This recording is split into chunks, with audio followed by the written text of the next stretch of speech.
जय माता दी भक्तों, नवरात्रि का पावन पर्व आने वाला है। इन 9 दिनों में माता दुर्गा के 9 स्वरूपों की पूजा होती है और हर दिन अलग अलग भोग लगाने की परंपरा है।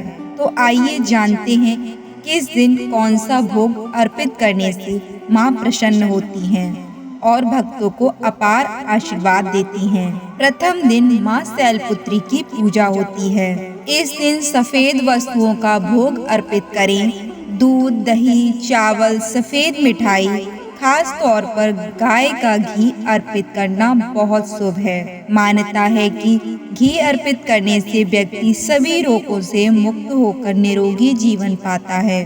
भोग अर्पित करने के बाद घी को प्रसाद रूप में बांटना चाहिए। दूसरे दिन माँ ब्रह्मचारिणी की पूजा होती है। इस दिन भक्त हरा वस्त्र पहनते हैं और शक्कर या मिश्री का भोग लगाते हैं। यदि शुद्ध मिश्री ना मिले तो गुड़ का भोग भी लगाया जा सकता है। मान्यता है कि इस दिन शक्कर मिश्री का दान करने से दीर्घायु प्राप्त होती है।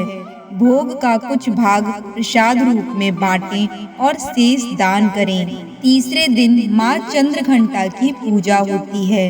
इस दिन दूध और उससे बनी चीजों का भोग लगाया जाता है। खीर अर्पित करना सबसे उत्तम माना जाता है। मान्यता है कि खीर का भोग लगाने से दुख दर्द दूर होते हैं और सुख शांति मिलती है। चौथे दिन माँ कुष्मांडा की पूजा होती है। इस दिन माता रानी भक्त नारंगी वस्त्र पहनते हैं और मालपुआ का भोग लगाते हैं। ध्यान रखें कि मालपुआ घी में बनाया जाए, तेल में नहीं। मालपुआ का दान करने से बुद्धि और विवेक की वृद्धि होती है। पांचवें दिन माँ स्कंद माता की पूजा होती है। इस दिन भक्त सफेद वस्त्र पहनकर केला अर्पित करें। केले का भोग लगाने से सद्बुद्धि और शांति की प्राप्ति होती है। छठे दिन माँ कात्यायनी की पूजा होती है।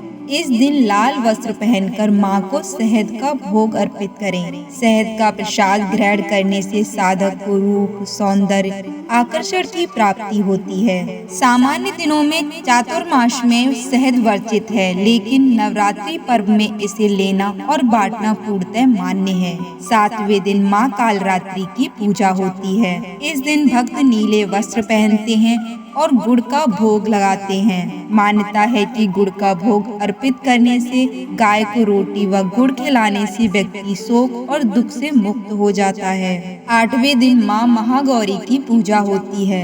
इस दिन गुलाबी वस्त्र पहनकर माँ को नारियल का भोग अर्पित करें। नारियल को सिर से घुमाकर बहते जल में प्रवाहित करें। ऐसा करने से मनोकामनाएं पूर्ण होती हैं।